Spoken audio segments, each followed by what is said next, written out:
Tell me your name, where you live. My name is Mark Kastner. I live in Seattle. I grew up in Southern California, which is kind of, I guess, soccer mom capital of the world. And soccer was always this game that kids played, but I felt like I always had a really strong connection to the game. One, because I played it and I was good at it, but I just loved the game. But it was never this. It was never this game that happened here, and especially it was never this game that happened in Southern California. I grew up during the time when the Los Angeles Lakers were winning multiple championships, and I'm a short white guy, so I was never good at basketball. And there was football, but I didn't really like football, and I just never had a connection to any sports teams. But started following soccer mainly thanks to Fox Soccer Channel when I was a kid, and I, for whatever reason, started becoming really connected to Liverpool Football Club, and I just decided that was the team I was going to support, or that was the team I was going to follow, really. I didn't have like a concept of what supporting was at the time. And so, but I'd watch Liverpool games. There was the now famous Istanbul Champions League game, or the Champions League championship game. But it was always this game that happened over there, and it was always like bizarre when I would talk to people. They'd be like, "Oh, are you a sports fan?" "Yeah, I'm a soccer fan first and foremost." And they'd be like, "Oh, doesn't soccer happen over there?" Well, when I moved to Seattle in 2011, I was trying to make an active decision to become a part of Seattle as a culture, because it happened at a time in my life where I guess it was just a time of new beginnings and starting new, and I wanted to make something of myself. And Seattle notoriously has this reputation as being very off-putting. There's the Seattle freeze, and it's like if you're not from here, you're an outsider, especially if you're from Southern California. They don't like you very much here. And when I started going to Sounders game and getting involved in Sounders culture, it was really welcoming. There was no judgment. There was no "Oh, you're from Southern California." If you support the Sounders, you're a Sounder. And what that means, as I'm sure most of the people that'll watch this, is a Sounder is a person of the Puget Sound. And I felt that when I started going to the matches, when I started connecting with the fans. I felt that the welcome, the warm welcoming of what it truly meant to be a Sounder. I've been a Sounders fan, I would say, casually since probably 2011 when I moved to Seattle, and then I became a season ticket holder in 2013, and I became a Sounders supporter, I guess just through that process of becoming a casual fan and then obviously becoming a more serious fan.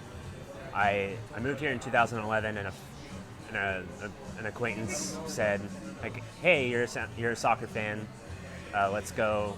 Let me take you to a game." So took me to a game, and I've been hooked ever since. So in 2014, I guess it really started a year earlier. I started dating a really beautiful girl who ended up becoming my wife, and through that process, I was a season ticket holder, and I invited her to a game, and she is not a very big sports fan like I am, and I forget the game I took her to. I think it was a Galaxy game. What game was it? Vancouver game. Okay, and it was one of our first sort of dates. I hadn't officially asked her out yet or anything, but we were walking back to the car after the game, and she basically told me she thought I was a part of a cult. Because just kind of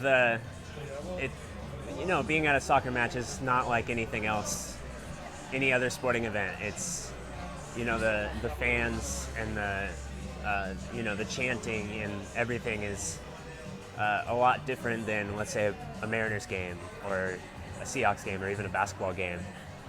So I thought, like, well, okay, I'll never have a chance with this girl. But about a year later, things ended up great. I proposed, and we're getting married, and we set a date for October 25th, 2014. Sometimes it feels like 2004. But so we set the date for October 25th, 2014, and I was like, well, I looked at the Sounders calendar and I was like, well, that's the last match of the season. Well, typically we were qualified for the playoffs. It's not going to be that big of a deal. So I said, yeah, that's great, whatever. Well, come to find out, that's, the way that season ended up working out is it was the last match against LA, and that match would decide who wins the Supporter Shield. And after probably a longer conversation than was warranted, we decided that it probably wasn't a good idea for me to go to the game. So all my groomsmen and I decided to watch the game in our living room, and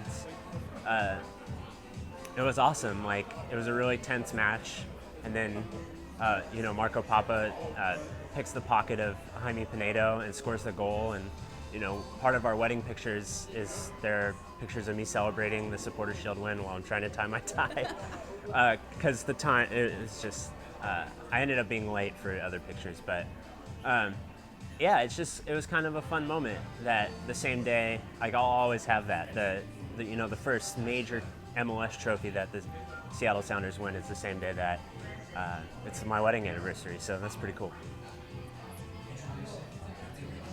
Can you tell us what you know about the Supporter Shield? Yeah, so the Supporter Shield, to the best of my knowledge, is how you win the Supporter Shield is you are the best MLS regular season team. It's MLS's version of the NHL's President's Cup, or the President's Trophy. You have the most points at the end of the season. So, and in other leagues around the world, the Supporter Shield is what determines the champion of the league. But because we're American, we love playoffs, and that's how we decided champion. But the Supporter Shield was started by the supporters of the club, I think. And the trophy is basically a big giant silver plate that says Supporter Shield on it. It has all the teams that win it, but for the year after you win the Supporter Shield, that whole next season, it belongs to the supporters. So if some teams have one main support group, some teams have dozens, but it goes from event to event. It travels with the supporters. It is the supporters trophy for the whole year, which is not like any other trophy that you can win. So in my opinion, because I've grown up a soccer fan, I think it gets dogged on in kind of American soccer culture because it's not the true championship, but you're the best team for the entire season. And that, in my opinion, means you're the best team of the season. So that's really cool that the team that's the best team of the regular season gets to keep, and the supporters get to keep the trophy for the entire year. They get to take shots off of it. They get to do whatever they want with it, and nobody can tell them what to do, I think. But yeah, I'm sure there are some things that you can't do. I've heard some stories of what is done with the shield, and hey, all power to you. But it's a pretty unique trophy that it gets to travel around with the fans for an entire year. You get to bring it to opposing team stadiums. You get to parade it around. It's awesome.